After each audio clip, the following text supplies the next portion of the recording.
1960s political activist Dr. Timothy Leary, along with thousands of other people worldwide, have expressed their desire to become cryonically suspended after their death.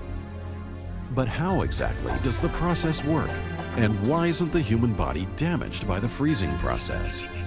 Find out as this paranormal TV classic look into cryonics concludes.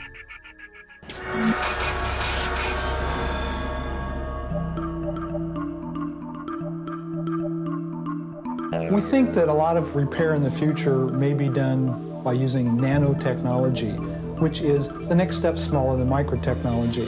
It means building machines at molecular size, which could actually go inside cells and do repairs, much like the machines inside our cells already do, but these will be programmed to do more things. As soon as a patient has been declared dead, they're placed inside this mobile rescue cart.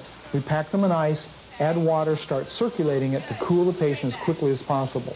We also add a number of different medications to protect the brain, and to circulate these medications, we use this heart-lung resuscitator, which is basically a mechanical CPR machine, and this keeps the blood flowing and gets the medications to the brain.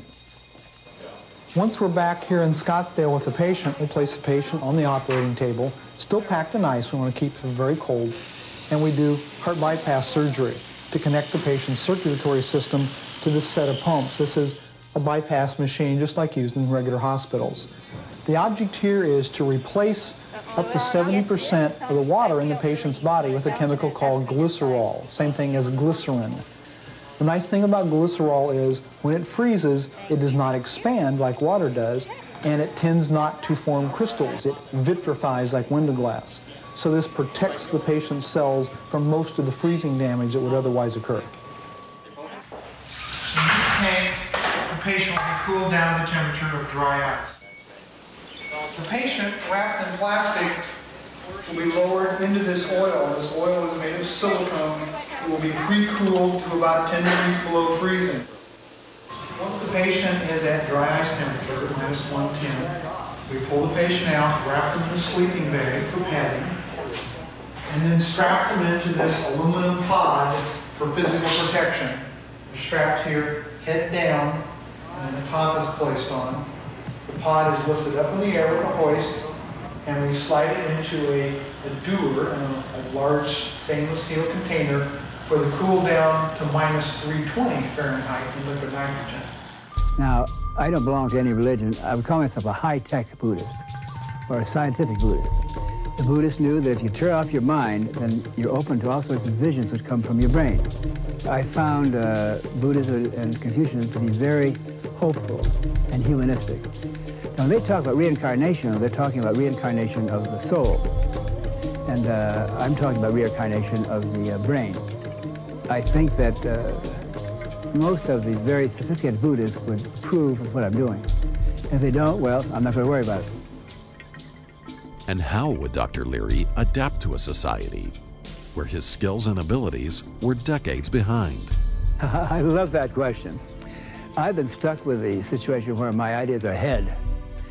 And the most dangerous thing to be is 10 or 20 years ahead of your time. 40 years, they look like, oh yeah, but see, Galileo was busted, and the history of people with really good ideas after they're dead, really. So now, I hope to come back totally bewildered. What a thrill. The last thing in the world I want is to go back to a world like this. I will have to learn new skills, learn a lot of knowledge about the science of the future, but that doesn't concern me. The people that run the Cryonics Institutes, they're our kind of people. They're very intelligent, they're imaginative, they're utopian. I think it's the most exciting area of science. And it's so simple. When the time comes, I'll just press the button, stopping all of the life preservation techniques, and it's going to be quite painless. I don't want pain, I don't want helplessness, I don't want to die with indignity. I've tried to live a life of activity, and I don't want to be wheeled around having my diapers changed. Bottom line there. Obviously, we can't guarantee the future. We can't guarantee this is going to work, but you don't start a project assuming it's going to fail. This might work. The difference between might and won't is infinite.